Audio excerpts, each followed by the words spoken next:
This is what 3 days of rain over South Louisiana looked like on radar. So what caused so much rain to fall here? We're talking about an extreme amount of water, moisture in the atmosphere.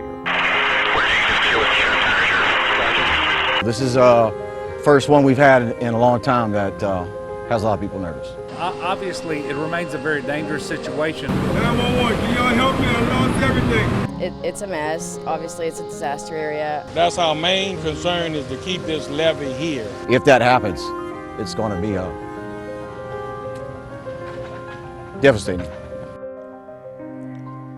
Many terrible storms have names, but the rain that soaked much of South Louisiana in mid-August 2016 does not.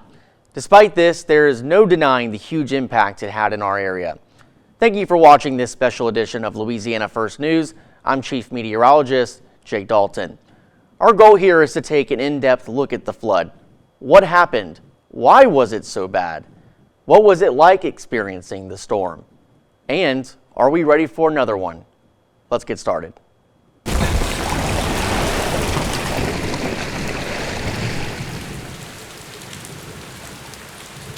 Days earlier, there was no named storm threatening Louisiana. Instead, meteorologists were watching an area of low pressure drifting west along the Gulf Coast. It wasn't particularly impressive on satellite, but what surrounded it was concerning. An atmosphere loaded with tropical moisture, weak steering currents, and very little to push the system along. And that slow movement would become critical because instead of moving through, the rain would repeatedly develop over many of the same areas. By Thursday, August 11th, the concern was growing. The forecasts were increasingly highlighting the potential for excessive rainfall across South Louisiana. By Friday morning, August 12th, thunderstorms continued to develop over southeast Louisiana, by then repeatedly tracking across some of the same areas. Hour after hour, the rain totals climbed. By Friday afternoon, this was no longer simply a forecast, it was happening. Flash flood warnings multiplied, roads disappeared beneath the floodwater, and rivers and bayous were beginning a rise that wouldn't stop when the rain did. By Friday night, some communities had already received more rain in a matter of hours than they typically see in an entire month. But for thousands of families across the Baton Rouge area, the worst was still ahead. Because while the rain would eventually begin to ease, all of that water now had somewhere to go. On Saturday, August 13th, rivers across the region began rising to levels many communities had never seen before. The heaviest rain was beginning to shift, but across much of the Baton Rouge area, the disaster was only getting worse. All of that water now had to drain into already overwhelmed rivers, creeks, and bayous. And in some communities, the waters rose with frightening speed. Across East Baton Rouge and Livingston parishes, roads disappeared beneath the floodwaters. Neighborhoods became islands, and thousands of people suddenly found themselves trapped inside their homes. First responders were overwhelmed by the number of calls for help, but they weren't alone. An army of volunteers launched their own boats into the floodwaters, neighbors rescuing neighbors in what would become one of the defining images of the disaster.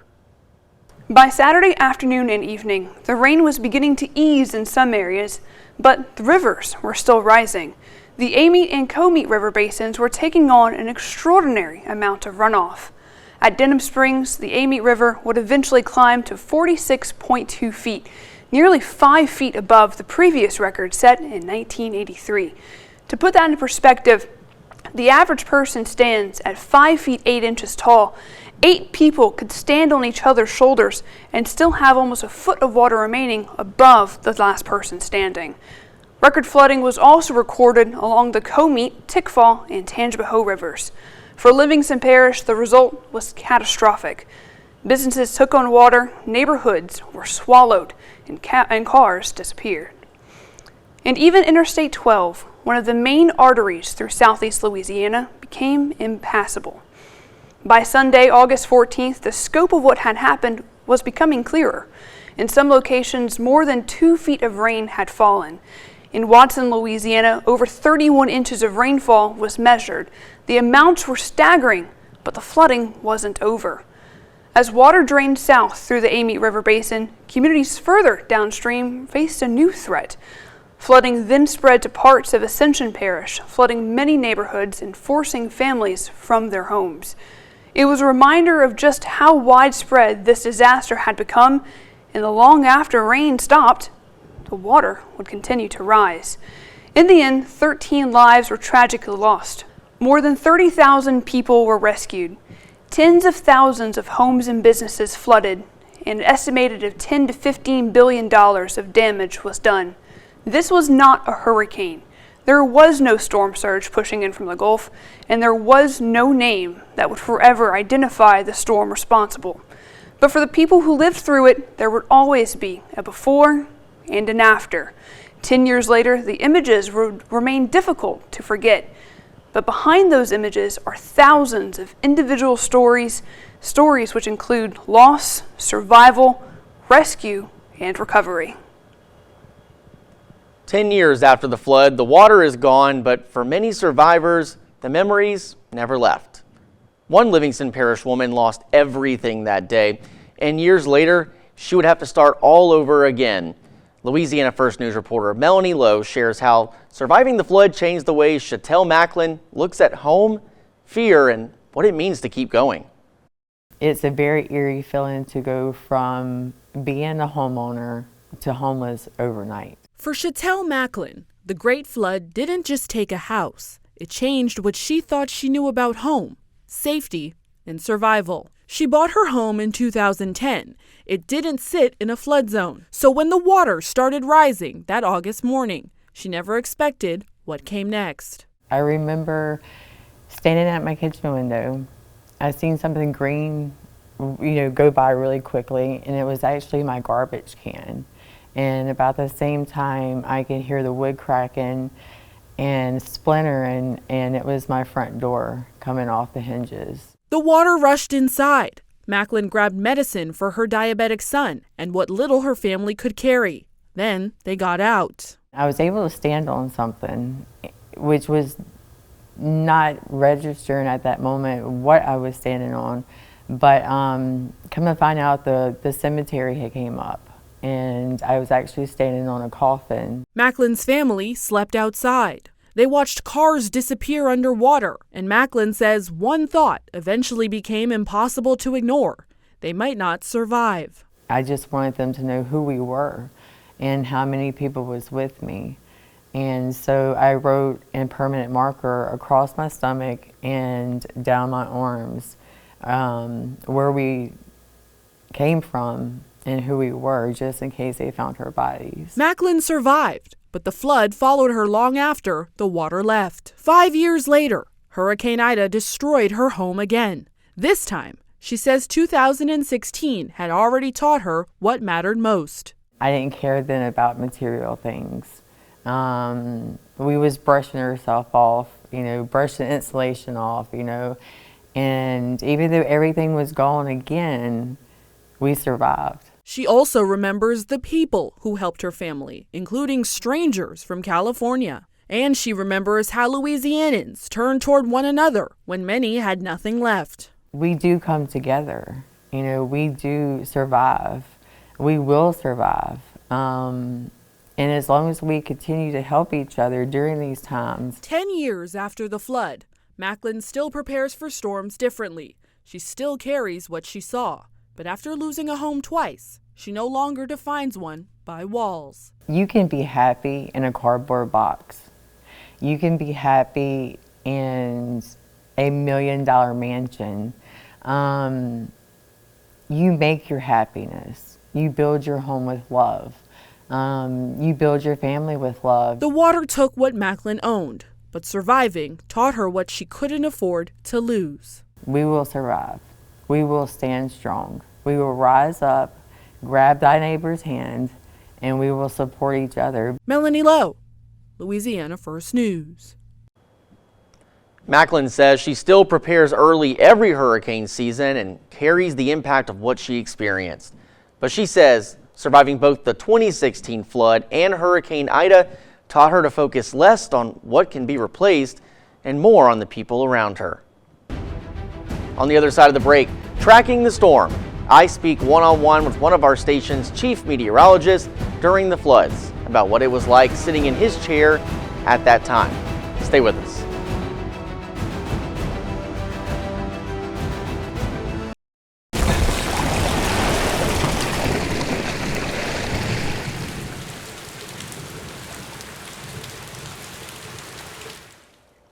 Ten years ago, Jesse Gunkel was the chief meteorologist here at Louisiana First News, guiding viewers through the Great Flood of 2016 as it unfolded. I actually had the opportunity to intern under Jesse a few years later, and now as the current chief meteorologist, I wanted to sit down with him, chief to chief, to take a look back at what he saw, what he remembers, and the lessons learned. Forecast with Jesse Gunkel. Don't become complacent, and the reason I say that is because, well, we're just getting a little bit of a short break. Expect that rain to pick up again. System is stuck. It is not moving. 10 years ago, Jesse Gunkel was the chief meteorologist here at Louisiana First News, guiding viewers through a disaster unlike anything most had ever experienced. And unlike the storm South Louisiana knows so well, this one didn't have a name. But the ingredients were there, and Jesse was explaining the threat to viewers as the event began to unfold. We've got a lot of deep tropical moisture in place. We're looking at record precipitable water values, and all that means is the bucket is definitely full. Well, that bucket was completely full. Sometimes it's half full, sometimes it's quarter. Well, this was completely full, and all we needed was just a little something to tip it over. Forecasts pointed toward extraordinary rainfall and record river levels. And yes, we've got a lot more water if you live. But numbers on a screen could only tell part of the story. For Jesse, it was the images coming in that showed just how serious the situation had become. Do you remember the moment where you realized that this was really happening? When you start seeing those first camera shots coming back in and that water is up to tire height, then it's starting to rise up through people's front door. And then you can see that water getting higher and higher, even up to rooftops. And again, that's where it went, okay, well, I haven't seen that since Katrina. Recognizing the danger was one challenge. Convincing people this wasn't just another heavy rainfall event was another. South Louisiana knows hurricanes. We know what it means when a storm gets a name. This one never did. Early on, people were going, well, we get heavy rain. This is nothing. This is a typical Tuesday in August. There's no name to it. I'm not going to worry about it. When you get systems like this, they don't have to have names to cause a lot of damage and cause, a lot of pain and a lot of heartache. Remember, turn around, don't drown, go to higher ground. If you are asked to evacuate, do so. But while Jesse was warning other families to get to safety, his own family was facing the same threat. His wife was home with their daughter, not yet a year old, as floodwater moved toward their home. But I'm getting calls from my wife going, the water's coming down our street and it's getting up to our front door. She's out there with a broom trying to push away the rain.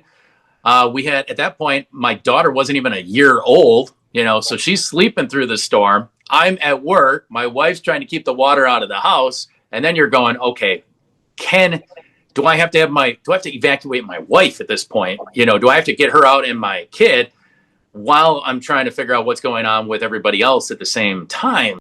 10 years later, the forecasting tools have changed. And today, I sit in the same position Jesse held during those historic days. But the lesson he carries from August 2016 hasn't changed. I know this is a once in a 1,000 type of storm that happened, but again, it can still happen again. But the main thing what I want to get is always have a game plan. You're in Louisiana, a lot of times unlimited supplies of moisture. We can get hurricanes, tropical systems, a lot of flooding events. So the best thing you can do is be prepared, because that's our job. Our job is to make sure that you're ready to go. You're informed and you know how to handle certain situations. A lesson from one chief to another, from a storm that had no name but left a mark South Louisiana will never forget. Still ahead, we go to Denham Springs to find out whether city leaders are prepared for yet another storm like this. Don't go away.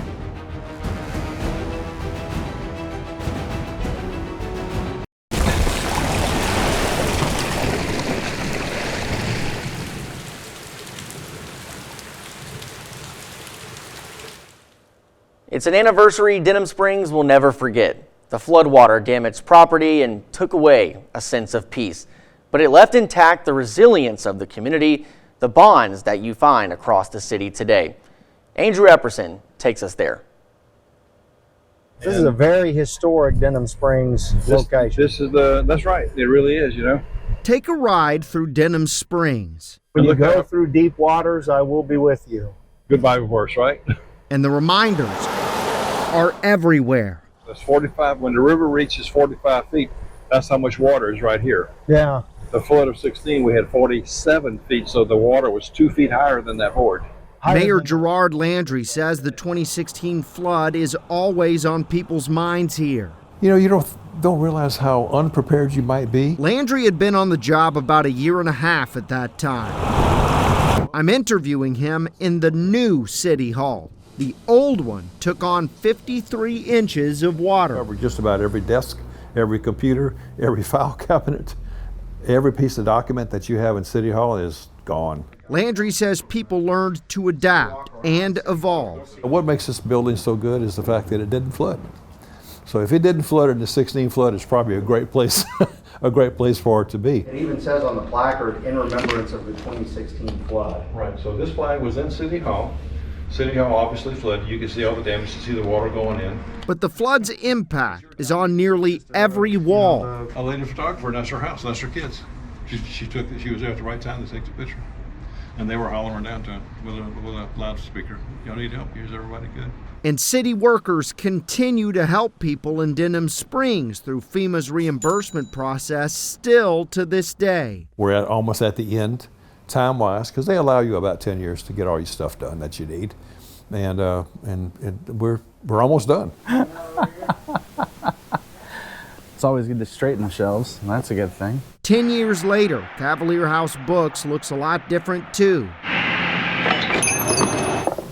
The old location didn't flood, but John Cavalier says business owners all shared the pain during the months that followed. Business fell off a cliff for several months, and then you have that initial fear and panic and worry about what's going to happen. That panic turned into determination. FEMA's National Disaster Recovery Framework led to Denham Strong, giving people across the community like Cavalier a say in the city's response. You can have a direct impact on that, where it's not something that we're going to do this weekend, but it's something that 5, 10, 15, 20 years down the line, there's still nuggets that need to be done.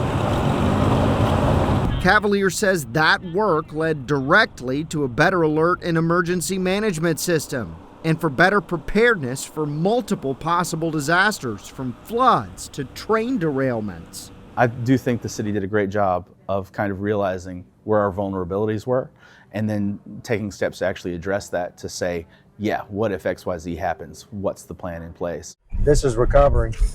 This is recovery. And Landry says Denham Strong is more than a moniker. It's backed by evidence. They're fully air conditioned. They all have the major appliances of wash machine, dryer, refrigerator. Like new HUD housing that'll return for the first time since 2016, and a rebuilt Baptist church, bigger and better than before. This is quite the campus. They measured high water marks, and these are high water marks in all of those locations. So you can see here 7 feet. And diversion projects are helping prevent water from pooling in the areas hit hardest in 2016. You learn that every single house had a different story. Landry says the truth is nobody can completely prepare for a flood like that. But if we get another 30-inch rain, it's not going to be pretty. But people can expect a community ready to step up when it matters most. The people here already proved it. We tried and worked very, very hard this last 10 years to get to where our citizens have a low comfort level with it, and we have some confidence in how the systems work. In Denham Springs, for Louisiana First News, I'm Andrew Epperson. To be transparent here, Cavalier is running for mayor. We interviewed him in his capacity as a business owner. Landry says FEMA has used Denham Springs as an example for other cities across the country dealing with major floods, including some parts of Texas in July. Coming up next, one-on-one with the state climatologist. Hear what he had to say about the storm with no name. Stay with us.